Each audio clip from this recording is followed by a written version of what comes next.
ریحام بیگم کے بہت سے شکوے شکایات بہت جلد ٹی دور کرنے والا ہے، ساری غلط فہمیاں ختم کر دے گا ٹی۔ اب یہاں پر معصومہ کو یہ خوش فہمی ہے کہ بہت جلد میں سب کچھ کی مالک بننے والی ہوں، جیسے ہی میرا بیٹا اس دنیا میں آئے گا ٹی سب کچھ اس کے اور میرے نام کر دے گا اور پھر میں ہی سب چیزوں پر راج کروں گی۔ محض غلط فہمی کا مظاہرہ کر رہی ہے معصومہ، کیونکہ ایسا کچھ ہونا ہی نہیں والا۔ ٹی تو بس اس بات کا انتظار کر رہا ہے کہ جیسے ہی میرا بچہ اس دنیا میں آئے میں اپنا بچہ معصومہ سے لوں اور پھر طلاق کے 3 الفاظ بول کر معصومہ کو اپنے رشتے سے آزاد کر دوں اور پھر اپنی ہنسی خوشی زندگی بسر کروں۔ پھر اس کے بعد ہوگا کیا کہ جیسے ہی معصومہ کا بیٹا ٹی اپنے گھر لے کر آئے گا تو یہاں پر ریحام بیگم دیکھ کر ایک دم سے پریشان ہو جائیں گی، کہنے لگیں گی ٹی یہ کس کا بچہ ہے؟ ٹی کہنے لگے گا یہ ہمارا بچہ ہے۔ ریحام بیگم کو کچھ سمجھ نہ آئے گی تو ٹی وضاحت کرتے ہوئے کہنے لگے گا دیکھو ریحام، یہ معصومہ اور میرا بچہ ہے، لیکن اب میرا معصومہ سے کوئی رشتہ نہیں ہے۔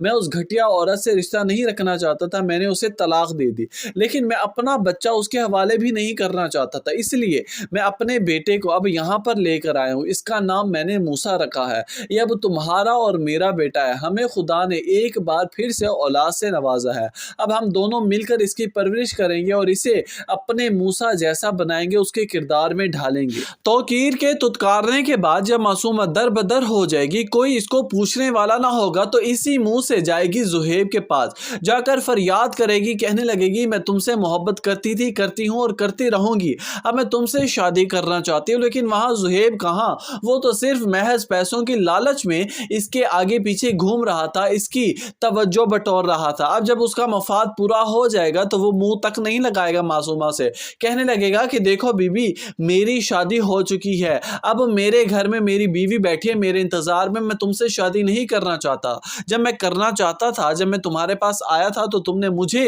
بھکاریوں کی طرح بھگا دیا تھا، اب میں تم سے شادی نہیں کرنا چاہتا۔